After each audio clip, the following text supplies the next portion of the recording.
La nuit était vivante, une symphonie de grognements et de hurlements. L'air épais de l'odeur du musc et de la peur. Des meutes de loups, un torrent furieux de fourrures et de crocs, s'abattaient sur les clans sans méfiance. Leurs yeux, brillants d'une faim primitive, reflétaient les flammes vacillantes des villages ravagés. Le chaos régnait. Des cris perçaient de la nuit, aigus et soudains, interrompus par le claquement des mâchoires. Hommes, femmes et enfants se dispersaient, cherchant désespérément à échapper au massacre. Des maisons, construites au fil des générations avec amour et rire, étaient réduites en ruines fumantes en un clin d'œil. La terre elle-même semblait trembler sous le poids de l'assaut incessant des meutes de loups. La panique s'empara du cœur même des guerriers les plus aguerris. Les anciens des clans, le visage marqué d'inquiétude, se rassemblèrent, essayant désespérément de comprendre cette attaque sans précédent. Des murmures, empreints de peur et d'incertitude, emplissaient la salle de guerre de fortune. Les bêtes, elles sont implacables, S'exclama un ancien, la voix tremblante. un nombre jamais vu auparavant. Ajouta un autre, la main tremblante serrant son bâton. Les théories fusaient comme des feuilles dans la tempête. Était-ce un conflit territorial? Un signe d'un changement d'équilibre dans la nature? Ou quelque chose de plus sinistre, orchestré par une main invisible? Au milieu du chaos, Fang Yuan, les sens en alerte, remarqua quelque chose de différent, quelque chose de bien plus mortel qu'un loup ordinaire. Un éclair, un mouvement trop rapide pour l'œil nu. Son sang se glaça. Il connaissait cette vitesse, cette puissance. Le lycan éclair était là. Retreat.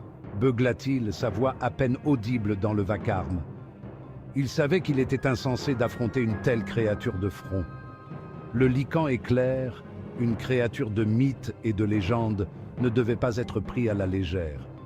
Sa vitesse était inégalée, ses griffes plus tranchantes que n'importe quelle lame, ses crocs dégoulinants de venin. Mais il était trop tard. Le lycan éclair, sentant sa présence, se jeta sur lui. Un mouvement fulgurant, un crépitement d'électricité, et Fang Yuan fut projeté en l'air, traversant le mur fragile d'une hutte proche.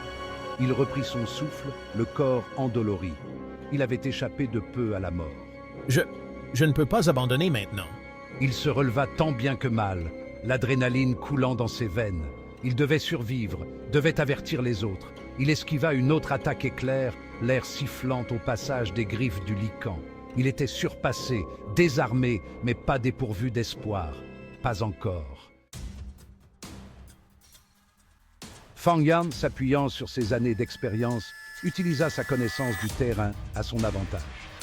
Il entraîna le lycan dans une course folle, serpentant à travers d'étroites ruelles, sautant par-dessus des murs en ruine, gardant toujours une longueur d'avance sur ses griffes mortelles. Il savait qu'il ne pourrait pas distancer la bête éternellement, mais chaque seconde gagnée était une seconde de plus pour se mettre en sécurité. Encore un peu. Il jeta un coup d'œil par-dessus son épaule. Le lycan, les yeux brûlants d'une fureur presque consciente, se rapprochait. Il devait changer de tactique.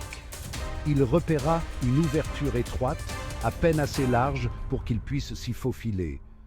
C'était un pari risqué, mais c'était sa seule chance. Allons-y.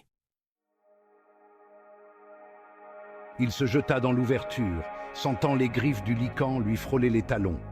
Il dévala un talus abrupt, s'écrasant en contrebas. Il resta un instant immobile, reprenant son souffle, écoutant le bruit d'une poursuite.